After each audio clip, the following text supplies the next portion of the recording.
নে আপোনালোকে horticulture college এখনৰ কথা এই ধ্যান ধাৰণা কেনেকৈ আহিল যে আমি এখন হৰ্টিকালচাৰ কলেজ কৰোঁ? হৰ্টিকালচাৰ এখন কলেজ হ'ব পাৰে সেইটো ভাবিব নোৱাৰা ঘটনা এটা। এই আমি দেখাত এই বিষয়টোৰ ওপৰত চৰকাৰখনে যিমান গুৰুত্ব আৰোপ কৰিব লাগিছিল সেই পৰিমাণে গুৰুত্ব আৰোপ কৰা নাই যেন মোৰ অনুভৱ হয়। আৰু ইণ্ডিয়াত হয়তো আমিয়ে প্ৰথম মানে নাৰ্চাৰী কৰি পেলাই এগ্ৰিকালচাৰ হৰ্টিকালচাৰ কলেজ কৰা। আপোনাৰ কলেজৰ যিখন হৰ্টিকালচাৰ তাত আসনৰ সংখ্যা কিমান? আমাৰ 25 আমি হৰ্টিকালচাৰত দিওঁ আৰু 40 আমি এগ্ৰিকালচাৰত দিয়ে। আপোনাৰ ক'ত পুলি গৈছে বুলি ক'লে আমাৰ ইয়াৰ পৰা ফিলিপাইনছলৈও পুলি গৈছে, আমাৰ ইয়াৰ পৰা আমেৰিকালৈ পুলি গৈছে। 2019ত ভূটানৰ ৰজাই আমি সজাই দিয়া গছৰ পুলিৰ মাজত বহি I am in the midst of daffodil বুলি মোলে মেছেজ পঠাইছে। যেতিয়া আমাৰ তাত আপুনি এই নাগালেণ্ড, মণিপুৰ, মিজোৰাম, অৰুণাচল এইবিলাকৰ হৰ্টিকালচাৰ মিনিষ্টাৰ প্ৰায় আমাৰ ইয়াত ভিজিট কৰে। প্ৰত্যেক বছৰে আমি নহলেও 4000 খেতিয়ক আৰু ছাত্ৰক বিনা মানে পৰিশ্ৰমিকত আমি ট্ৰেইনিং দিওঁ। জুবিন ঢুকাওতে আমি নিজে লগোৱা ৰঙা চন্দনৰ গছেৰে তেওঁক আমি সৎকাৰ ফুলি আমি 4.5 টন ৰঙা চন্দন আমাৰ আমি এতিয়া এটা জুবিন নাহৰ পথ এটা বনাইছো, মানে ৰাস্তাটো জুবিন গাৰ্গৰ নামত উৎসৰ্গা কৰি তাৰ 2 চাইডে নাহৰৰ লগতে মানে আমি বিভিন্ন বৃক্ষ লগাই তেওঁৰ নামত আমি সেইটো উৎসৰ্গা কৰিছো। আৰু এটা কথা মোৰ জানিব মন গৈছে যে আমাৰ ইয়াৰ পৰা হৰ্টিকালচাৰত আচলতে আমি যিমান গুৰুত্ব দিব লাগে, কাৰণ হৰ্টিকালচাৰত মই দেখাতো যথেষ্ট সম্ভাৱনা আছে, প্ৰচুৰ সম্ভাৱনা। ইয়াত চৰকাৰ হওক বা ব্যক্তিগত খণ্ডত সেই গুৰুত্ব মানে হৰ্টিকালচাৰ খণ্ডই পাইছে নাই? চৰকাৰী ক্ষেত্ৰত মানে কি হয়, একচুৱেলি যিবিলাক আপোনাৰ কি কম, যিবিলাকে দায়িত্ব লৈ আছে এইবিলাক যদি মানে সঠিক পৰিকল্পনা কৰা মানুহ হয় তেতিয়াহ'লে এইটো গুৰুত্ব যথেষ্ট পায়। এতিয়া আমাৰ বিশ্বাস, আমাৰ নতুন যিজন কৃষি মন্ত্ৰী হৈছে তেওঁৰ আমি যথেষ্ট আগ্ৰহ দেখা পাইছো। মই ভাবিছো এইবাৰ এগ্ৰিকালচাৰৰ ডেভেলপমেন্ট হ'ব, পৰিৱৰ্তন এটা আহিব। আৰু আগৰ এগ্ৰিকালচাৰ হৰ্টিকালচাৰ মিনিষ্টাৰেও যথেষ্টখিনি কৰিছে, কিন্তু মানে কি ধৰক সঠিক লাইনত হৈছে নে নাই সেই বস্তুটো অলপ হয়তো আলোচনা কৰিব লগা আছে। গতিকে এতিয়া যিহেতু তেওঁ নতুনকে দায়িত্ব লৈছে, মই ভাবো তেওঁক মানে যিখিনি মানুহ ইয়াত জড়িত তেওঁলোকক যদি লয়, লগত লৈ যদি অকমান খেতিয়ক বা আমাৰ নিচিনা মানুহ কিছুমান যদি আমি জড়িত হ'ব পাৰো, মই ভাবো এইবিলাক কথা আলোচনা কৰাৰ যথেষ্ট স্থল আছে। আৰু এইবিলাক আলোচনাৰ পৰা হয়তো আমাৰ অসমৰ যিটো এগ্ৰিকালচাৰৰ চিনাৰী সেইটো পৰিৱৰ্তন হ'ব পাৰে। মই এতিয়া অন্য এটা প্ৰসংগলৈ আহিব খুজিছো। আপোনালোকে দুয়োগৰাকীয়ে আৰু এটা নতুন ধৰণৰ এটা ঘটনা কৰিলে যে হৰ্টিকালচাৰ এখন কলেজ হ'ব পাৰে সেইটো ভাবিব নোৱাৰা ঘটনা এটা। মই ভাবো যে কাৰণ আপুনি কৈছে যে হৰ্টিকালচাৰ আচলতে যিমান আমি দেখাত, আপুনি ভালকে জানিব, আমি দেখাত এই বিষয়টোৰ ওপৰত চৰকাৰখনে যিমান গুৰুত্ব আৰোপ কৰিব লাগিছিল সেই পৰিমাণে গুৰুত্ব আৰোপ কৰা নাই যেন মোৰ অনুভৱ হয়, মই যিখিনি দেখিলো এতিয়াকে। কিন্তু ইয়াত প্ৰচুৰ সম্ভাৱনা আছে, কাৰণ তাত ইয়াত আপোনাৰ এটা লাভদায়ক ব্যৱসায় হ'ব পাৰে। আমি বহুত বস্তু ফল আমি বাহিৰৰ পৰা আমদানি কৰোঁ। আমাৰ অসমৰ যদিও প্ৰিয় আম কঁঠাল আমাৰ ইয়াত হয়, কিন্তু আম বাহিৰৰ পৰা আহে, আমি বাহিৰৰ পৰা আনি পেলাই আমি বাহিৰৰ বজাৰ ভৰি পৰে। গতিকে ইয়াত কৰিব পৰা বহুখিনি থল আছে। যে আপোনালোকে হৰ্টিকালচাৰ কলেজ এখনৰ কথা এই ধ্যান ধাৰণা কেনেকৈ আহিল যে আমি এখন হৰ্টিকালচাৰ কলেজ কৰোঁ? আপুনি ক'ব নেকি? কওকচোন, আপুনি আৰম্ভ কৰক। তাৰমানে কি হৈছে, 12 চনৰ কথা এইটো। 12 চনত আমাৰ তেতিয়াৰ মুখ্যমন্ত্ৰী আছিলে তৰুণ গগৈ। তেখেত এবাৰ আহিছিলে 12 চনৰ ঠিক ইলেকশ্যনটো শেষ কৰিয়ে যি কেইদিনমান ফ্ৰী ৰেষ্ট দিছিলে, ভিজিট কৰিছিলে। বাইদেউ আহে, ল'ৰাও আহিছিলে, খুব আহিছিলে। এতিয়া বাৰু ব্যস্ততাৰ কাৰণে ল'ৰা নাহে। তাৰপিছত তেনেকে সেইবাৰ আহিছিলে। আহোতে মানে আমাৰ লগত তেতিয়া আমি আগফালৰ আছাম টাইপৰ তাৰপিছত এওঁক সুধিলে যে তোমাৰ কোৱাচোন তুমি কি ক'বা, মানে ভিজিট কৰি চাহ তাহ খালে, খাই মেলি ক'লে। এওঁ ক'লে মানে ছাৰ আমাৰ মানে এইখিনিত ইমান নাৰ্চাৰী চাৰ্চাৰী হৈছে, হাহাকাৰ হৈ গৈছে, আমাৰ যদি ইয়াত এখন কলেজ দিয়ে, হৰ্টিকালচাৰ কলেজ দিয়ে তেতিয়াহ'লে খুব ভাল হয়। মানে কি তেওঁ মানে মই স্কিল যিটো মই তেওঁক কৈছিলো যে আপুনিতো ইয়াত আহিছে, আহি পেলাই আপোনাৰ নিচিনা আৰু বহুত মানুহ আমাৰ ইয়াত আহে। তেতিয়া তেওঁ মোক সুধিলে তুমি কি ক'ব বিচাৰিছা? তেতিয়া মই ক'লো যে এই যে মানুহবিলাক আহে, এই ফ্ল'টো কণ্টিনিউ হ'ব লাগিলে আমি ইয়াতকে আৰু আপগ্ৰেড কৰাব লাগিব। আৰু তাৰ কাৰণে আমাক ইয়াত এখন হৰ্টিকালচাৰৰ কলেজ যদি দিয়ে, ল'ৰা ছোৱালীখিনি প্ৰেক্টিকেলি শিকিবও পাৰিব আৰু আমাৰ অঞ্চলটোৰ উন্নতি হ'ব আৰু বহুত মানুহ এছ'চিয়েট হোৱাৰ থল থাকিব। তেতিয়া তেওঁ ক'লে যে সেই মানে মিডিয়াখিনি মাতিলে, মোৰ তাত এতিয়াও ভিডিঅ'বিলাক আছে, ক'লে যে আমি ডেফডিলত এখন হৰ্টিকালচাৰ কলেজ দিম। আচ্ছা। তাৰপিছত মই ভাবিলো যে এইটো আৰু ইয়াত হৈ যাব, কিন্তু সেই বস্তুটো ইয়াত নহ'ল। কিয় নহ'ল নাজানো পিছত মই গৌৰৱ গগৈক এদিন সুধিলো তেওঁ ক'লে যে আপোনাৰ ইয়াত দিয়া নহ'ল আমি নলবাৰীত দিলো এইবাৰ আগলে চাম এনেকে ক'লে তাৰ মই বোলো ঠিক আছে তেনেকে নলবাৰীত হৰ্টিকালচাৰ কলেজখন যিখন তেওঁ কৈছিলে তালৈ গুচি গ'ল তাৰপিছত সেইখন নলবাৰীত গ'লগে গতিকে মই কথাটো মোৰো অলপ লাগি আছিলে যে নলবাৰীত দিছে ঠিক আছে কিন্তু আমাৰ ইয়াত এইটো হাব আছিল ইয়াত এখন হলে ভাল আছিলে তাৰপিছত সেই একেই চিন্তাধাৰাটো মোৰ মনত আছিলেতো সেইকাৰণে মই আমাৰ এতিয়াৰ মুখ্যমন্ত্ৰী তেতিয়া তেওঁ এডুকেশ্যন মিনিষ্টাৰ তেওঁৰ তাত গৈ মই ক'লো যাওঁতে তেওঁ মোক ক'লে যে কিয় আহিলে মই বোলো এনেকে আমিতো নাৰ্চাৰী কৰি আছো তেওঁ মোৰ তাত আহিছিলে বোলে মই আপোনাৰ তাত যাওঁ নহয় এনেকে ক'লে তাৰবাবে বোলো আপুনি আহে কিন্তু আমি অকমান হৰ্টিকালচাৰ কলেজ এখনৰ কথা ভাবিছো তেওঁ লগালগ ক'লে মই কি কৰিব লাগে বোলে আপুনি যদি NOC দিয়ে আমাক আসাম সায়েন্স এণ্ড টেকনলজি ইউনিভাৰ্চিটিৰ ভাইচ চেঞ্চেলৰ ছাৰ বৰুৱা ছাৰ আছিলে তেওঁতো ঢুকাল কোভিডত ছাৰে কৈছে আমি এফিলিয়েশ্যন দিম তেতিয়া মই এপ্লিকেশ্যনখন তেওঁক উলিয়াই দিলো দিওঁতে তেওঁ তাত এটা নোট দিলে যে এডুকেশ্যন কমিশ্যনাৰলৈ commissioner this is urgent you please provide him the NOC আৰু সেই নোটটোৰ পিছতে আমাৰ মানে গভৰ্ণমেণ্টৰ NOC খন হৈ গ'ল আৰু আমি ইয়াৰ পৰা এফিলিয়েশ্যন লৈ পেলাই 20 চনত ষ্টাৰ্ট কৰিলো আৰু মই তেওঁক সেইদিনাই কৈছিলো যে আপুনি NOC দিলে নহ'ব আপুনি আহি ইয়াৰ ফিটাও কাটিব লাগিব আৰু তেওঁ আহি পেলাই সঁচাকে আমাৰ ইয়াত ফিটা কাটিলে আৰু মই তেতিয়াই ভাবিলো যে হৰ্টিকালচাৰৰ লগত যদি এগ্ৰিকালচাৰ হয় আমি মঞ্চতে তেওঁৰ পৰা এগ্ৰিকালচাৰৰ কাৰণে পাৰমিশনটো লৈ ললো মানে আমাৰ একো নাছিলে আৰু মই ফাউণ্ডেশ্যন ষ্টোনটো তেওঁৰ হতুৱাই সেইদিনাই হৰ্টিকালচাৰৰ ফিটা কাটাৰ দিনা এগ্ৰিকালচাৰ ফাউণ্ডেশ্যন এটা আমি ফলক এখন আনি তাত সেইখিনি কৰাই ললো আৰু তাৰে 1-2 বছৰ পিছত আমি 2 বছৰ পিছত এগ্ৰিকালচাৰটো আমি ইয়াত ষ্টাৰ্ট কৰিলো এতিয়া এখন এগ্ৰিকালচাৰ কলেজ কাৰ স্বীকৃতি লৈছে আপোনালোকে কোন Assam science and technology actually আমি তেতিয়াৰ ভাইচ চেঞ্চেলৰ ছাৰ বুজৰ বুঢ়া ছাৰক ৰিকুৱেষ্ট কৰিছিলো কিন্তু সেই সময়ত এটা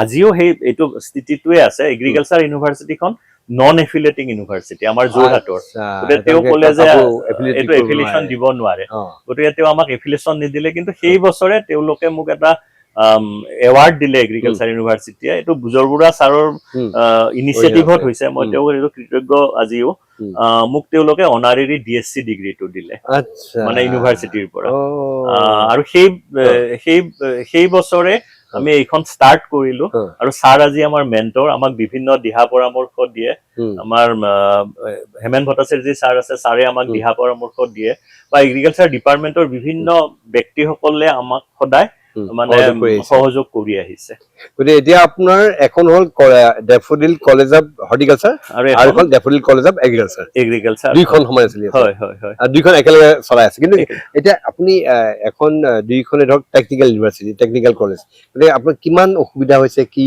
হৈছে অসুবিধা যথেষ্ট তাৰ কোৰ্চৰ কথা আছে ইয়াৰ কথা বহুত প্ৰব্লেম হৈছে একচুয়ালি এইটো এটা মৰহাহে আছিল সাংঘাতিক সাহস কৰিছে এইটো ক'ব লাগিব মানে আৰু ইণ্ডিয়াত হয়তো আমিয়ে প্ৰথম মানে নাৰ্চাৰী কৰি পেলাই এগ্ৰিকালচাৰ হৰ্টিকালচাৰ কলেজ কৰা গতিকে চেলেঞ্জ যথেষ্ট আছে কিন্তু আমি এইটো মানে দিনে নিশা সেইকাৰণে পৰিশ্ৰম কৰিছো কৰি পেলাই আমাৰ কলেজখন এতিয়া ভালেই চলিছে অৱশ্যে হৰ্টিকালচাৰৰ যিটো ৰেছপন্স পাব লাগে সেইটো আমাৰ যিখিনি অভিভাৱক তেওঁলোকৰ অলপ কম সেইকাৰণে অকমান তাৰে ৰেছপন্সটো কম কিন্তু স্কোপটো হৰ্টিকালচাৰত বেছি আমাৰ মানুহে আচলতে গম পোৱা নাই মই যিমানো জানো এতিয়া এই যিখন আমাৰ এয়াৰপৰ্ট আদৰণি এয়াৰপৰ্ট তাতেতো হৰ্টিকালচাৰ বিচাৰি আছে বিচাৰি পাবলৈ অসমত নাই সোমাইছে বুলি শুনিছিলো হয় হয় মোৰ ল'ৰাই তাতে আপোনাৰ ল'ৰাই কাম কৰি আছে আপোনাৰ ল'ৰা এইখন কলেজৰ পাছত সি ইয়াৰে পাছত হৰ্টিকালচাৰৰ হয় আপোনাৰ ল'ৰাই বাহিৰত নপঢ়াই আপুনি ইয়াত পঢ়ালে নাই পঢ়ক মানে ইয়াত সিহঁতে প্ৰেক্টিকেলি কাৰণ মই ক'লোৱে আমাৰ নাৰ্চাৰীখন এখন মানে মুভিং মিউজিয়াম এটা ইয়াৰ পৰা প্ৰত্যেক দিনে 20-25 হাজাৰ পুলি ওলাই যায় বাহিৰৰ পৰা পুলি আহে ইয়াত পুলি প্ৰডাকশ্যন হয় গতিকে হৰ্টিকালচাৰ শিকাৰ কাৰণে মই ভাবো অসমত আমাৰ ইয়াতকে বেষ্ট জেগা নাই গতিকে মই তাহাঁতক ইয়াতে শিকালো আৰু মই সিহঁতক চাকৰি কৰ বুলি মই কেতিয়াও কোৱা নাই গতিকে সিহঁতক মই ভাৰতবৰ্ষৰ ইভেন সি প্ৰায় 14খন দেশো বিদেশতো গৈছে গৈ সেইবিলাকৰ হৰ্টিকালচাৰ এগ্ৰিকালচাৰ ষ্টাডি কৰিছে আৰু তাক মই মাৰ্কেটিঙতো পঠাও যে তই যাচোন কিনি লৈ আন গতিকে অলমষ্ট সি শিকি গৈছে গতিকে মানে তেখেতে মই তাকে ৰেখা শৰ্মা আৰু ডক্টৰ ধ্ৰুৱজ্যোতি শৰ্মা দুইজনৰ এটা বৈশিষ্ট্য যে তেওঁলোকৰ সন্তানক ইয়াতে তেওঁলোকে পঢ়া শুনা কৰাইছে ল'ৰাই হৰ্টিকালচাৰ পঢ়িলে ছোৱালী এগ্ৰিকালচাৰ পঢ়িছে ছোৱালী এগ্ৰিকালচাৰ পঢ়ি বাহিৰৰ কলেজ ইউনিভাৰ্চিটি আমন্ত্ৰণ পাইছিল যদি তাত নগৈ তেওঁলোকে এইখন যিখন ডেফোডিল কলেজ অফ এগ্ৰিকালচাৰ তাত কৰিছে আৰু ল'ৰাই ডেফোডিল কলেজ অফ হৰ্টিকালচাৰ পাছ হয়, তাৰ পৰা তেওঁ গৈ এতিয়া বৰ্তমান MBA কৰিলে, হয় হয় MBA কৰি এতিয়া internship ইণ্টাৰ্ণশ্বিপ আদানী আমাৰ যিটো এয়াৰপৰ্টত। হয় হয় আৰু মই যিটো শুনিছো হয়নে কথা যে তাত তেওঁলোকৰ মানুহ পোৱা তেওঁলোক বিচাৰিছে তাত এতিয়া 7জন মানুহ তেওঁলোকে লৈছে, কিন্তু আমাৰ থলুৱা কোনো যুৱক যুৱতীয়ে তাত চাকৰি পোৱা নাই। সেইটো মানে কি নাই পোৱা মানে কি আমাৰ সেই লেভেলৰ স্কিল আমাৰ ছাত্ৰ ছাত্ৰী আয়ত্ত কৰিব পৰা নাই। গতিকে এইটো তেওঁলোকক দুখ দি লাভ নাই। এতিয়া আপুনি কাম নাজানাকে কাম বিচাৰি গলেতো নহব। আমি সেই হিচাপে আমাক মানে কি মাৰ্কেট ফিট যিটো আমি মাৰ্কেটে আমাক ল'ব পৰাকে গ্ৰহণযোগ্যতাটো আমি কৰাই ল'ব লাগিব। এতিয়া আপোনাৰ কলেজৰ যিখন হৰ্টিকালচাৰ তাত আসনৰ সংখ্যা কিমান? আমাৰ 25 আমি হৰ্টিকালচাৰত দিওঁ আৰু 40 আমি এগ্ৰিকালচাৰত দি আছে। হয়। আৰু এতিয়া আপুনি এইখনটো কৰিলে, আৰম্ভ কৰিলে, আপুনি ক'লে দুঃসাহ মৰসাহ বহুত কি কৰিলে আপুনি কৰিলে। এতিয়া আপুনি এখন আকৌ ধৰক এখন মানে মাষ্টাৰ ডিগ্ৰী কৰিব পৰাকে আমাৰ সেইটো পৰিকল্পনা নিশ্চয় আছে, আৰু সেইকাৰণে আমি এটা নতুন এৰিয়া ডেভেলপ কৰিছো। তাত আমি অকমান বহল ভিত্তিত আমাৰ সেই কলেজ দুখন লৈ এখন ইউনিভাৰ্চিটিৰ আমাৰ পৰিকল্পনা আছে, আৰু অলৰেডি আমি মাষ্টাৰ প্লেন বিলাক কৰিছো। কৰি পেলাই আমি কনষ্ট্ৰাকচনত হয়তো অলপতে আমি সোমাই পৰিম। বঢ়িয়া। এই হ'ল আচল এণ্টাৰপ্ৰিনাৰশ্বিপ। তেখেতে এনেকুৱা ব্যক্তি আচলতে আমাৰ অসমত দৰকাৰ আছে, আৰু তেওঁলোকে নীৰৱে কোনো বেছি পাব্লিচিটি নকৰাকে তেওঁলোকে নীৰৱে এটা সংগ্ৰাম চলাই আছে, এটা আন্দোলন চলাই আছে। এই আন্দোলনৰ পৰিণতিত আজি এখন এই 30-32 জোপা গছেৰে আৰম্ভ কৰা ডেফডিল আজি গৈ এখন সুবিশাল এটা বটবৃক্ষত পৰিণত হৈছে। আৰু এই বটবৃক্ষই আমি যিটো দেখিবলৈ পালো যে এখন ইউনিভাৰ্চিটি পৰ্যায়ৰ ৰূপ ল'ব, খুব বেছি দিন হয়তো নালাগিব, হয়তো খুব কম সময়ত পাব। আপোনাৰ মাষ্টাৰ প্লেন যেতিয়া ভাবিছে কৰিছে হ'বগৈ এটা সময় গৈ পেলাই। আচ্ছা, এই ক্ষেত্ৰত আপোনাৰ এনেই চৰকাৰ বা কৃষি বিভাগৰ কেনেকুৱা সহায় কেনেকুৱা পাইছে? না, চৰকাৰৰতো ছাপোৰ্ট আছে। CMA নিজে আমাক NOC দিছে, আৰু আমাৰ যিখন ইনগুৰেশ্যনৰ মিটিং তেওঁক মই কৈছো যে আমি এগ্ৰিকালচাৰ ইউনিভাৰ্চিটি এখনৰ পৰিকল্পনা আছে, আপোনাক জনাম আৰু আপোনাক আমি নিমন্ত্ৰণ কৰিম। কিন্তু আমিয়ে সেই হিচাপে এতিয়ালৈ প্ৰিপেয়াৰ হ'ব পৰা নাই। গতিকে আমি নিশ্চয় তেখেতৰ আশীৰ্বাদ পাম, আৰু আমাৰ কলেজ দুখন ইউনিভাৰ্চিটি পৰ্যায়লৈ পাবগে। এইটো সপোন আমি আছে, আৰু মোৰ CMৰ ওপৰত সম্পূৰ্ণ বিশ্বাসো আছে যে এতিয়া আপোনালোকে এইখন কলেজ যিটো কলেজ এইখন এটা অন্য কেম্পাছ নিব চিন্তা কৰি আছে, কাম আৰম্ভ হৈছে? আচ্ছা, কেতিয়া মানে হ'বগে তাত? মানে আমাৰ কনষ্ট্ৰাকচন এতিয়া ষ্টাৰ্ট হ'ব, আৰু 2 বছৰত হয়তো আমাৰ যিখন বৰ্তমানৰ কলেজ তাৰে কিছু অংশ ইয়ালে আমি শিফ্ট কৰাব পৰা হ'ম। আচ্ছা, মানে মাষ্টাৰ প্লেন বিলাক হৈ গৈছে, 2 বছৰ লাগিব। এতিয়া আপোনাৰ পৰা সুধিব কিমান ঘাট প্ৰতিঘাত পালে এইটো হৰ্টিকালচাৰ কৰিবলৈ গৈ, কলেজৰ হৰ্টিকালচাৰ আৰম্ভ কৰি এটা নতুন কনচেপ্ট, নতুন ধাৰণা? কলেজখনতো বাৰু 20 চনত কৰিলো, ধৰি লওক 2003 কথাহে মই ক'ব গৈছো। তেতিয়া বহুত ঘাট প্ৰতিঘাত আছিলে, বহুত অভাৱ আছিলে। তেওঁ তেতিয়াতো অকমান দৰমহা পাইছিলে, মানে এনেকুৱাও দিন আছিলে ধৰি লওক আমাৰ জীৱনত আপোনালোকে হয়তো ভাবিব এজন কলেজ টিচাৰনো এনেকুৱা হয়নে, কিন্তু হয়। 10 টকা এটা দি মোৰ ঘৰত থকা ল'ৰাজনক পঠাই দিব লগা হৈছিলে যে যা তই 10 টকাটো যাত্ৰা কৰি পেলাই বাকীকে বস্তু লৈ আহ, লুকাবলগীয়া কথা নহয়। আৰু সেইখিনি তেখেতে চাকৰি পইচা বিলাকো চব ইয়াতে বিনিয়োগ কৰিছিলে। তেতিয়া নাপাইছিলো, বিয়াৰ সময়তো 5,500 টকা দৰমহা পাইছিলো কলেজ টিচাৰে, পিছলৈ যেনিবা বাঢ়িলে। কিন্তু নাৰ্চাৰীখন কৰিবলৈ গৈ বহুতখিনি চেক্ৰিফাইচ মানে কলো মই, কষ্ট কৰিব লগা হৈছিলে, পইচাও গ'লে। 2004ৰ পৰা আমি লাহে লাহে ষ্টেবল হৈ আহিলো।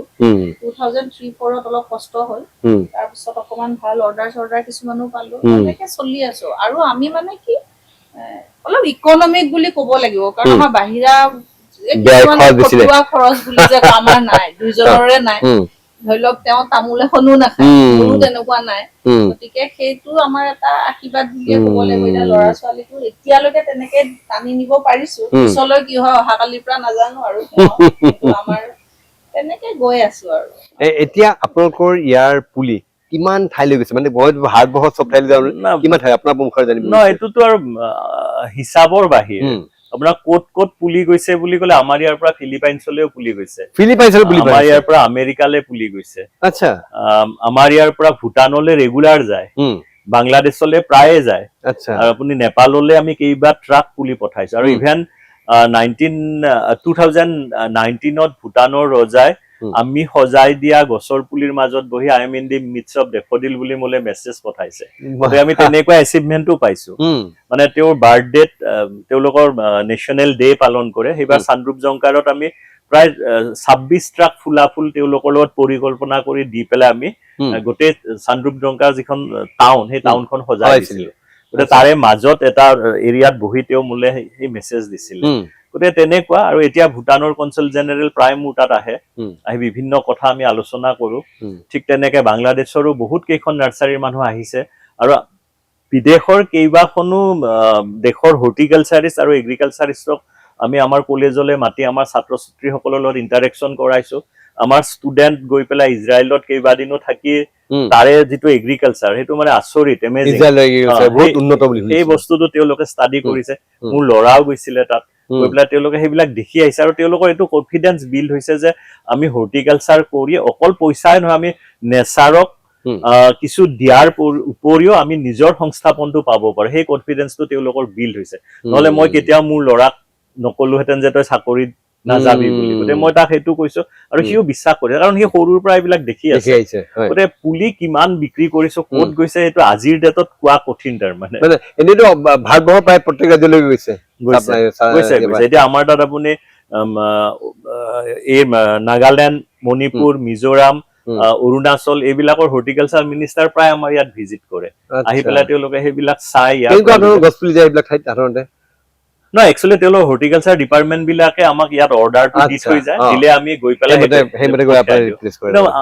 আমাৰ এটা প্ৰিন্সিপলো আছে যে আমি গৈ পেলাই তেনেকে এপ্ৰ'চ নকৰো ক'তো ইয়াতে যদি কাৰোবাক প্ৰয়োজন বুলি ভাবে আহিব আৰু আমাৰ তেনেকুৱা এই নাই মানে আপোনালোকে আজি এই দীৰ্ঘদিনীয়া সংগ্ৰামৰ অন্তত ডেফোডিল এটা ব্ৰেণ্ড কৰি পেলালে এই ব্ৰেণ্ড ভেলুটো আপোনাৰ ডেফোডিল বুলি ক'লে মানুহে গম পাই গ'ল যে এইটো এটা ভাল নাৰ্চাৰী বুলি ক'লে ডেফোডিল এনেকুৱা এটা ধাৰণাৰ সৃষ্টি হৈ গ'ল এইকাৰণে হয়তো আপুনি যিটো ক'লে মিনিষ্টাৰ চব আহিছে আপোনাৰ ইয়াত এইকাৰণে হয়তো ব্ৰেণ্ড ভেলুটো আপুনি থিয় কৰিলে আৰু এই ব্ৰেণ্ডিং কৰিব যাওঁতে আপোনালোকে তাত কোনো ধৰণৰ কম্প্ৰমাইজ কৰা নাই নামটো আপুনি কোনোবাই নামটো আছে ডেফোডিলৰ বস্তু ভাল হ'ব লাগিব প্ৰডাক্টটো ভাল হ'ব লাগিব তেনেকুৱা নহয় জানো সেইকাৰণে আপোনালোকৰ এটা হেৰি হৈছে এতিয়া আপুনি আপোনালোকৰ ইয়াৰ পৰা এনেই চাউথলৈ মোৰ নাৰিকল পুলি বহুত যায় আপোনালোকে কৰিছে মানে মিছা কথা কোৱা হ'ব আমি নাৰিকলত আমি সেলফ সাফিচিয়েন্ট নহয় আমি এতিয়া লিচুৰ পুলিত সেলফ সাফিচিয়েন্ট আমি তেজপুৰ সিডলেছ লিচুৰ যিটো কথা এতিয়া কৈ থকা হৈছে তাৰ সেইটো আমাৰ এক্ৰিডেটেড ভেৰাইটি আমাৰ মাদাৰ প্লেন আছে আসাম লেমনত আমি সেলফ সাফিচিয়েন্ট ঠিক তেনেকে আপুনি আমত আমি সেলফ সাফিচিয়েন্ট নহয়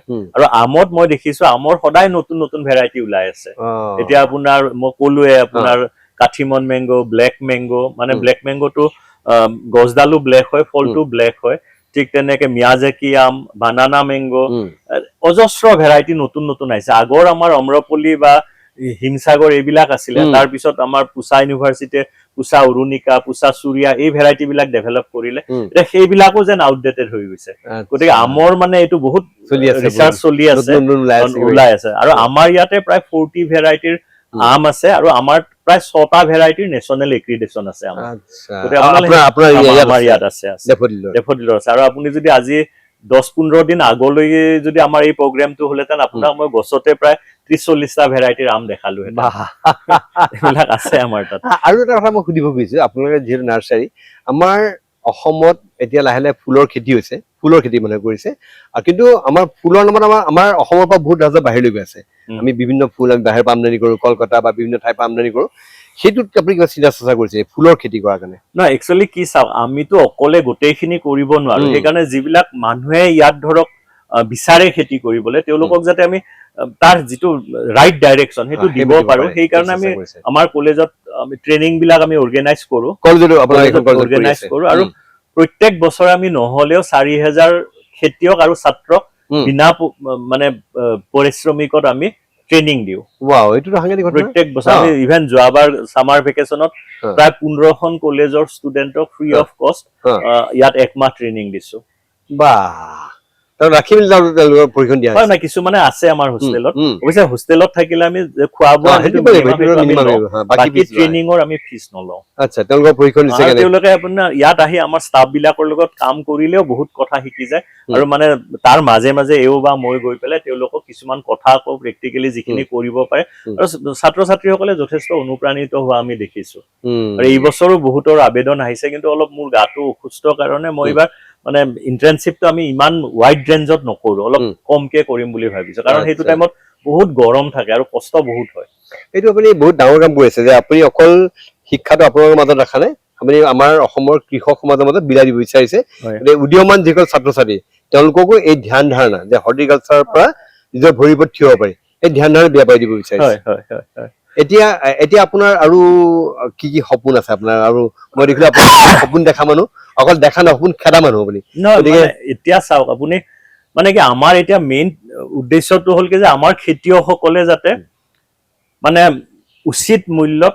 হাই ভেলু যিবিলাক হৰ্টিকালচাৰ ক্ৰপ সেইবিলাক সহজতে তেওঁৰ কাৰণে পচিবল হয় গভমেণ্ট ডিপাৰ্টমেণ্ট বিলাকে দিলেও এইটো চাফিচিয়েণ্ট নহয় বা গভমেণ্ট ডিপাৰ্টমেণ্ট বিলাক দিওঁতে তেওঁলোকে চিলেকশ্যন কৰোঁতে ইমান সঠিক চিলেকশ্যন কৰাত অসুবিধা কিছুমান থাকে কিন্তু যিজন মানুহে নাৰ্চাৰীত আহি নিজে ইণ্টাৰেষ্ট লৈ নিজৰ পকেটৰ পইচা দি পেলাই পুলিটো নি ঘৰত লগাব তেওঁৰ চান্স হোৱা মানে ছাকচেছ হোৱা চান্সটো বহুত বেছি হয় গতিকে আমি সেই লাইনতহে বেছি গুৰুত্ব দিছো যে আহক ইয়াত চাওক আৰু সেইকাৰণে আমি কৈছো প্ৰায় 10,000 গছ আমি লগাই থৈছো এতিয়া ষ্টুডেণ্ট খিনিয়ে যাতে চাব পাৰে তাৰ কাৰণে এখন সৰু চাহৰ বাগান এখন সৰু কফিৰ বাগান আমি সেইবিলাক কৰিছো এখন সৰু ৰাবাৰৰ বাগান এখন সৰু চকলেটৰ বাগান আৰু যাতে ফৰেষ্ট আইটেম বিলাক তেওঁলোকে চিনি পায় তাৰ কাৰণে আমি প্ৰায় 600 গছ লগাইছো মানে আপোনাৰ ফৰেষ্ট আইটেম যিবিলাক ধৰক তিতাচা বগীপমা লালিপমা হলক হলং মেহেগনি বগা চন্দন ৰঙা চন্দন এইবিলাক প্ৰায় গছ আমি লগাইছো আৰু ছাত্ৰ ছাত্ৰীসকলে কিতাপত পঢ়াৰ লগত যাতে গছজোপাত আহি ধৰি পেলাই ফটো এটা উঠিব পাৰে যে এইডাল চেগুনৰ গছ এইডাল মেহেগনিৰ গছ এই শিক্ষাটো মানে কি হয় তেতিয়া পাৰ্মানেণ্ট হয় মুখাস্ত কৰি শিকাতকে প্ৰেক্টিকেলি যাতে তেওঁলোকে শিকিব পাৰে মানে এতিয়া আপুনি যে আপোনাৰ কথা মই কথা ক'ব খুজিছো যে অসমৰ জাতীয় বৃক্ষ হলং হলং আমাৰ মানুহে চিনি নাপায় হলং ইমান ধুনীয়া গছ মানে হলঙৰ যিটো নাম হলং গছডাল কেনেকে হ'ল মানে এতিয়া ব্ৰিটিছে আহি পেলাই একদম ডাঙৰ দীঘল গছডাল দেখি পেলাই সুধিছে বোলে এইডাল কি গছ আৰু সুধিলে হাউ লং ইট ইজ তেতিয়া মানুহজনে ওচৰত থকা মানুহজনে ভাবিলে এইডাল হলং গছ হাউ লং গছ মানে হলং গছ এই তেনেকে নামটো হৈ গ'ল আৰু তাৰ গতিকে সেই তেনেকে গোটেই গছ বিলাকৰ লগত এটা এটা ষ্টৰি আছে সেই ষ্টৰি বিলাক যদি আমি হাউ লং হলং গছ ইমান ওখ আপুনি এনেকে চাব নোৱাৰে মোৰ পুৰা হাউ লং এনেকে চাব লাগিব নহয় কিমান ধুনীয়া গছ সেইবিলাকৰ পুলি আপোনাৰ আছে আছে আছে আচ্ছা মেকাই তিতা চাব চবৰে চব গছ আচ্ছা এইবিলাক চব লগাইছো আৰু মানে আমাৰ ষ্টুডেণ্টক এতিয়া ধৰি লওক তেওঁলোকৰ প্ৰেক্টিকেলৰ কাৰণে ফটো ওলাব লাগে নহয় আমি নেটৰ পৰা ওলাব নিদিওঁ আমাৰ কলেজত সেইটো কোৱা আছে তেওঁলোকে গছত আহি ফটো উঠাই পেলাই ফটো ল'ব লাগে প্ৰেক্টিকেলি তেওঁলোকে জ্ঞানটো ল'ব লাগিব খুব জৰুৰী আমাৰ ষ্টুডেণ্টখিনি মাজতে আমাৰ এটা এগ্ৰ ফৰেষ্ট্ৰি ট্ৰেইনিং হ'ল ট্ৰেইনিঙৰ পিছত মানে ময়ো এটা দুটা ক্লাছ শুনিলো তাৰপিছত মানে এগ্ৰিকালচাৰৰ লগত ফৰেষ্ট্ৰিটো আমি ইকুৱেলি আগুৱাই নিব পাৰো নেকি সেই বস্তুটো চাইছো আৰু সেইকাৰণে আমি 8 বিঘা মাটিত ধান খেতিৰ লগত তামোল আপোনাৰ এই ফৰেষ্ট আইটেম আৰু নেমু বায়'ফেন্সিঙৰ কাৰণে এইবিলাক আমি লগাইছো অৱশ্যে সেইবিলাক এতিয়ালে ইমান ভিজিবল হোৱা নাই কিন্তু 1-2 বছৰত সেইবিলাক ভিজিবল হৈ যাব ডাঙৰ হোৱাৰ লগে লগে আৰু সেইটো আৰু এতিয়া ডাঙৰ গছৰ কনচেপ্টটো আমি আনিছো যে আপুনি ৰৈ থাকিব নালাগে ৰেডিমেড আপুনি গছ লগ বোলে মেহেগনিৰ গছ কিমান ডাঙৰ লাগে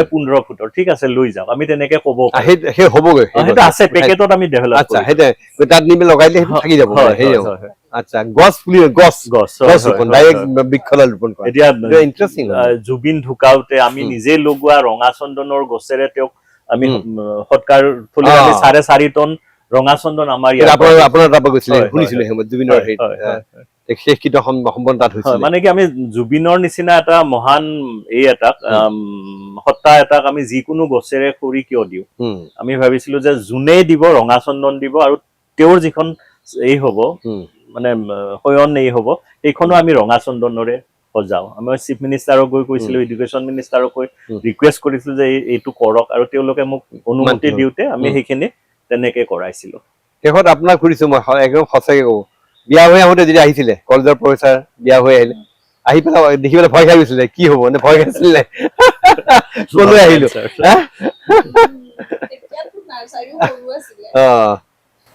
ভয় লগা নাছিল মানে এওঁ খুব ছাপৰ্টিভ দেই আৰু খুব কুল হয় মোতকে বহুত কুল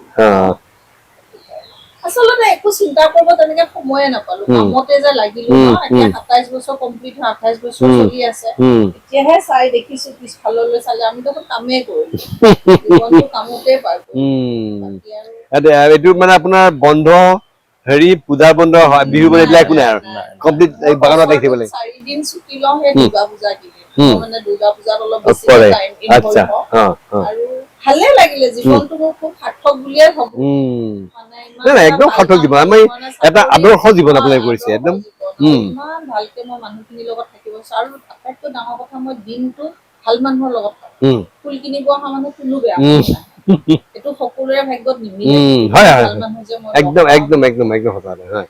গতিকে এনেকুৱা গতিকে এটা ভাবিলে ভালে ভালকে লাগে। গৈ আছে শেষত আপোনাৰ আৰু আপোনাক আকৌ মই সুধিলো আপুনি সপোন খেদা মানুহ আৰু কি সপোন আপুনি ক'লে যে এগ্ৰিকালচাৰ এখন ইউনিভাৰ্চিটি কৰিব হৰ্টিকালচাৰ বা এগ্ৰিকালচাৰ ইউনিভাৰ্চিটিৰ আণ্ডাৰত হৰ্টিকালচাৰ 2খন হ'ব এগ্ৰিকালচাৰ আৰু কিবা সপোন আপোনাৰ নহয় বেলেগ নাই, ল'ৰা ছোৱালী কেইটা মানে এই লাইনটো লওক, মানে নিজৰ লগতে নেচাৰলে কিছু দিয়ক অৱদান।